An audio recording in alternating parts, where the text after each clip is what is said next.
Magandang araw mga manay! This time ay nandito nga pala ako sa probinsya namin. Dahil nga sa birthday ganap ng aming mother at syempre ng aking pamangkin.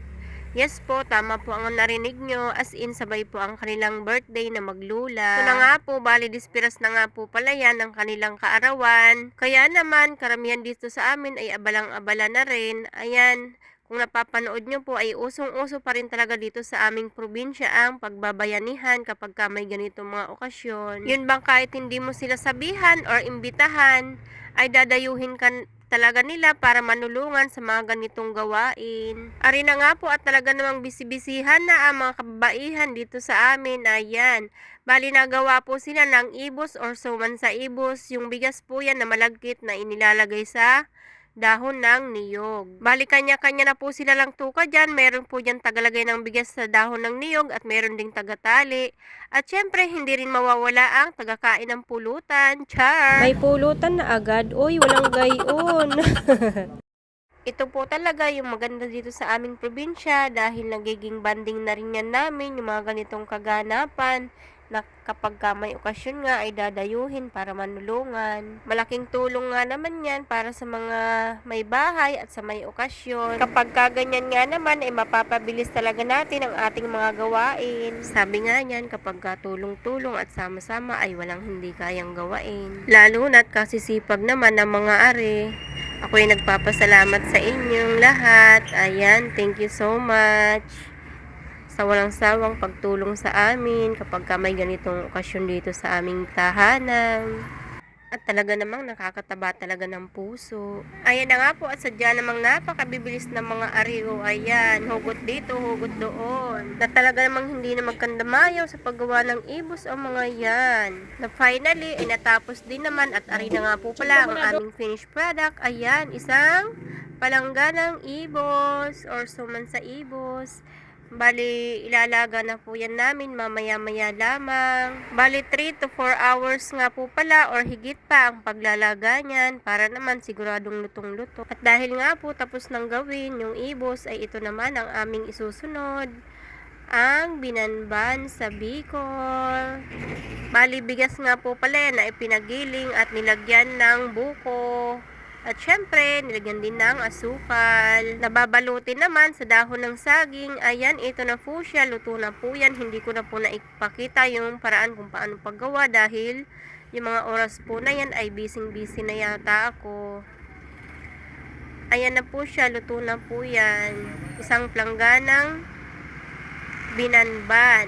Ayan, masarap po yan. Sino po bang nakatikim na ng binanban sa inyo or ng ganitong luto? Bali, lutong probinsya nga po pala yan at talaga namang nire-request ko pa yan pagka may ganitong okasyon dito sa amin. O kaya naman kapag kami ay umuwi ng probinsya. Ari na nga po at tumako naman tayo din sa mga nagsisigwa po ang mga kalalakihan. O ayan, busy din pala sila dito sa arrange o pag-aayos ng tulda. Bali, tulong-tulong din po pala sila dyan sa pagtayo ng tent. Kasi nga, sa mga oras na yan ay medyo maambon-ambon na, kaya kailangan talaga naming mag-provide ng bubong or tent. At ayan na nga, ay mukhang bubuhos na nga ang ulan at abay hindi pa rin tapos assemble ang mga are. Abay, bilis-bilisan nyo at tayo mauulanan na. Marami din po kasi mga poste na kailangan ayusin yan. Yung iba may bara-bara pa, kaya kailangan pa nilang tanggalin. Kaya naman medyo natatagalin sila kasi kailangan pa nilang sundutin yung mga nakabara. Dahil hindi po maisusuksok yung isa pang poste kapag ka may bara. Kali na nga po at sa wakas ay naitayo na rin nila ang tent. Kaya naman, dahil nga umaambon-ambon na ay lumipat dito yung mga kalalakihan na nagtatadtad ng karne. Ayan mga pare, mga manoy, tingin muna kayo dito sa camera. Ayan. Ayan mga manay, bali minamadali na nga rin pala nila ang pagtadtad dyan dahil medyo tanghali na nga naman para mga pagpahinga na rin at syempre mag-aayos pa rin kami dyan sa may tent. At dumako naman tayo dito sa kabilang banda. Meron nga din po pala dito naghuhugas ng mga gagamitin. Ayan, mga plato, mga tray. Meron ding naggagata ng niyog. Ayan, shout out sa inyo mga pare at mga mare. Dahil nga may naggagata ng niyog ay alam nyo na, syempre meron din yang nagluluto. Bali, ang iluluto nga po pala nila dyan ay dinuguan. Dinuguan po yan na lutong Bicol or Bicol version. Dinuguan po yan na may gata at may lahok na saging na saba. Una po nilang ginawa dyan ay nilinis muna ng mabuti ang mga sangkap na gagamitin. Lalong-lalo na ang ating lamang loob ng baboy. Siyempre, kailangan linisan ng mabuti para masarap. At pagkatapos ay sinangkot siya muna ng mabuti. At saka nilagyan ng gata. At ayan na nga po, nilalagay na rin nila ang saging na saba na hiniwa ng maliliit or pa-cubes. Yan po ay isa sa mga sangkap na ginagamit namin kapag kami nagluluto ng dinuguan. At syempre, isa rin yan sa nagpapasarap sa ating mga lutuin. At syempre, hindi rin mawawala ang ating mga pampalasa tulad ng seasoning, asin, paminta, laurel, at kung ano-ano pa. Nailagay na nga po pala dyan yung dugo, kaya kailangan ay huwag titigilan sa paghalo para hindi mamuo. Ayan, shoutout nga po pala sa aming mga tagaluto. Ayan, maraming salamat dahil lagi kayong nandyan. This time ay malapit na nga po palang maluto yan, kaya naman ilalagay na natin ang siling haba or siling green. Bali, haluin lang po yun ang haluin para magpantay ang luto niya. At syempre, dahil nakulangan sa lasa, ay nagdagdag pa po sila dyan ng seasoning or Ajinomoto. Ari na nga po at luto na nga po pala yan. Kunting halo-halo na lamang at ox na yan.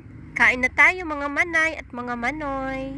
Paniguradong masarap ang ating ulam. Ayan, yummy dinuguan Bicol. Ayun na nga po, bali nakain na po pala kami dyan dahil medyo tanghali na rin naman at syempre medyo pagod na rin. Kailangan magpahinga ng mga gumagawa. Naman. Kumaon na ka mo, tamod to na. Anong oras na raw pati?